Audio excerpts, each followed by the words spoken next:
Kama nilivyosema, kuna maendeleo makubwa ya teknolojia, na kwa kutumia teknolojia watu duniani wanaweza kufanya wanavyotaka, wanaweza kutusema wanavyotaka, wanaweza kutoa matamko wanayotaka. Niwaombe, katika matamko yanayotoka, ni vyema wizara na vyombo vyetu vya ulinzi na usalama mkajibu kwa haraka, mkachukua hatua za haraka, aidha kutoa ufafanuzi, kukanusha, au kama ni la kweli kukubaliana na kuchukua hatua za kurekebisha. Lakini tusiwe shamba la bibi, kwamba kila mtu anaweza kuja akasema analolitaka, lipo Tanzania halipo, watu wakajisemea tu.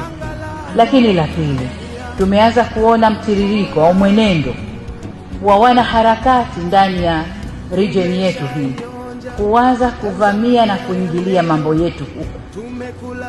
Sasa kama kwao wameshadhibitiwa, wasije kutuharibia huko.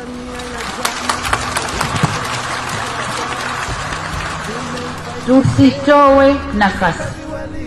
Walishaharibu kwao, walishavuruga kwao, nchi iliyobaki haijaharibika. Watu wako na usalama na amani na utulivu, ni hapa kwetu. Kuna majaribio kadhaa. Niwaombe sana vyombo vya ulinzi na usalama na nyinyi wasimamizi wa sera zetu nje, kutoa nafasi kwa watovu wa adabu wa nchi nyingine kuja kutovuka hapa kwetu. Hapana.